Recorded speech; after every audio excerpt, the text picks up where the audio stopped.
कहाँ के उदार है कहवा के पियर माटी कहाँ के उदार है कहवा के साथ सुहागी कहवा के साथ सुहागी मटी कोड़े जान है कहवा के साथ सुहागी मटी कोड़े जान है कहवा के साथ सुहागी कहवा के पियर माटी कहवा के पियर माटी कहाँ के उदार है कहवा के पियर माटी कहाँ के उदार है कहवा के साथ सुहागी कहवा के साथ सुहागी मटी कोड़े जान है कहवा के साथ सुहागी मटी कोड़े जान है कहवा के साथ सुहागी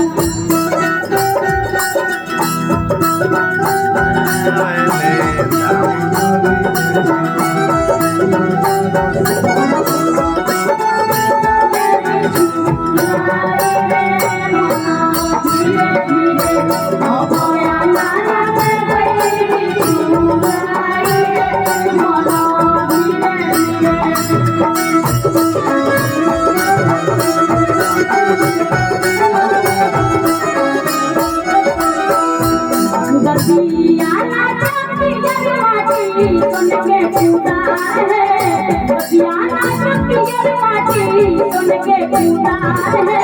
बसियाना के साथ सुहागी बसियाना के साथ सुहागी मटी कोड़े जान है पटना के साथ सुहागी मटी कोड़े जान है पटना के साथ सुहागी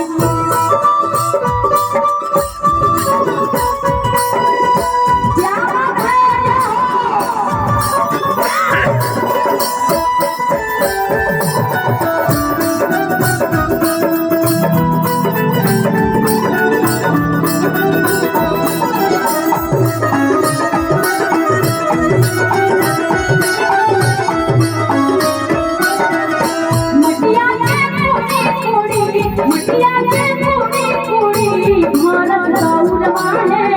मटिया के पूरी भारत दौड़वा है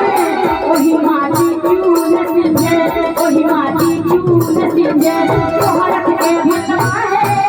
ओही माटी क्यों न सिंझे तोहरत के भटवा है ओही माटी क्यों न सिंझे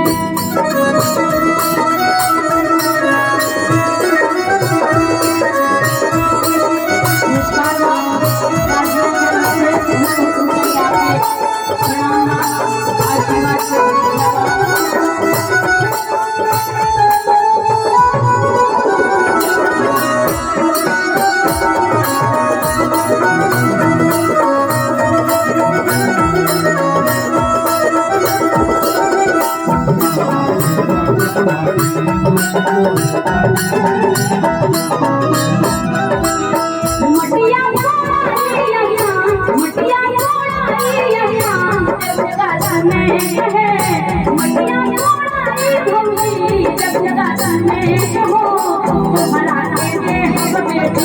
तोहरा के देह बनाना तन भरा सुनवा है तोहरा के देह बनाना तन भरा सुनवा है तोहरा के देह बनाना कहवा के पियर माटी कहवा के पियर माटी कहाँ के उदार है कहवा के साथ सुहागी कहवा के साथ सुहागी मटी कोड़े जान है